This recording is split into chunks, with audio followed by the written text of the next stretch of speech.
अस्सलाम वालेकुम डॉक्टर साहब, कैसे हैं आप? जी अल्लाह का शुक्र। वालेकुम अस्सलाम। आप कैसी हैं? अल्हम्दुलिल्लाह, thank you so much for giving us your time. आपसे थोड़ी सी गुजारिश है कि just give a little bit of your introduction. जी thank you giving me opportunity. मेरा नाम डॉक्टर बकीर अहमद पसो। मैं बेसिकली पीर अब्दुल कादिर का जिलानी इंस्टीट्यूट गंबट में एज असिस्टेंट प्रोफेसर ऑफ रोमेटोलॉजी काम कर रहा हूँ, और मेरी जो प्राइवेट प्रैक्टिस है वो सखर में रिवर सिटी हॉस्पिटल में शाम को मैं वहाँ कर। That's amazing. अच्छा डॉक्टर साहब, मैं क्विकली आपसे सवाल करना चाहूँगी कि how will you define rheumatoid arthritis and वो नॉर्मल जोड़ों के दर्द या जिसको ऑस्टियोआर्थराइटिस कहा जाता है उससे कैसे मुख्तलिफ है? देखिए जी, दो किस्म की ये मुख्तलिफ़ किस्म की बीमारियाँ हैं। एक है रूमेटॉइड आर्थराइटिस, जिसको हम सादा ज़बान में इन्फ्लेमेटरी आर्थराइटिस कहते हैं, और जो ऑस्टियोआर्थराइटिस है ये उम्र के हिसाब से तब्दीली आती है, जिसमें हड्डी जोड़ के दरमियान गैप का या वूदे का कम हो जाना है, जो उम्र रसीदा मर्द या ख़वातीन में अक्सर पाया जाता है। रूमेटॉइड आर्थराइटिस अक्सर दरमियाने यंग तो मिडिल एज के दरमियान पाया जाता है, और बिलखुसूस ख़वातीन के अंदर, और इसमें अक्सर औकात जोड़ों में सूजन पाई जाती है, जिसको हम वरम भी कह सकते हैं एंड इन्फ्लेमेटरी आर्थराइटिस भी कहते हैं। और ये दर्द उमूमन अक्सर औकात रात के वक़्त और सुबह नींद से उठते हुए ज़्यादा होता है, और जिसमें जोड़ों में अकड़न भी महसूस होती है, और इस तरह के दर्द को हम इन्फ्लेमेटरी आर्थराइटिस या रूमेटॉइड आर्थराइटिस कहते हैं। ठीक है, तो इसका सबसे अर्ली साइन और सिम्टम जो लोगों को ध्यान में रखना चाहिए जिनको जोड़ों का दर्द है,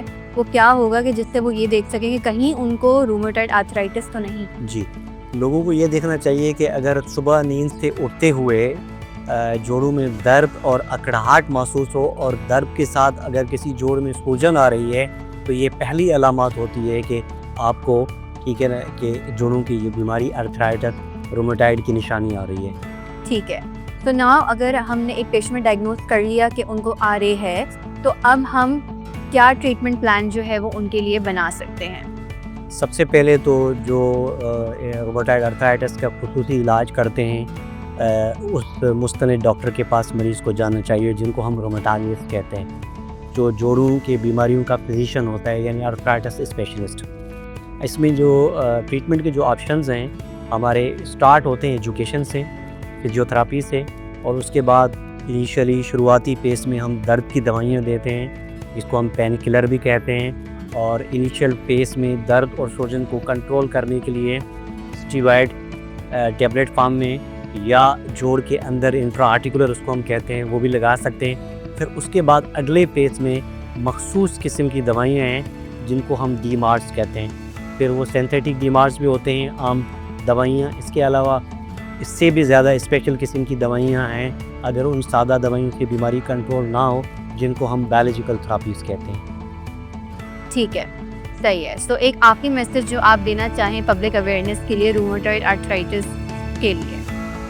मेरा दोनों पब्लिक अवेयरनेस के लिए यही पैगाम होगा कि ये जो रूमेटॉइड आर्थराइटिस है, ये जोड़ों की ऐसी बीमारी है जिसकी वजह से जोड़ डैमेज हो सकते हैं, और जोड़ टेढ़े पड़ जा सकते हैं, और जिसकी वजह से मरीज़ माजूर भी हो सकता है। तो इसलिए जितना जल्दी हो सके इस बीमारी को अर्ली डायग्नोसिस करके किसी मुस्तनद रूमेटोलॉजिस्ट को दिखा के अर्ली ट्रीटमेंट स्टार्ट करके हम इसकी प्रिवेंशन कर सकते हैं। ऐसे मरीज़ को हम जॉइंट की डिफॉर्मिटी से, टेढ़पन से बचा सकते हैं।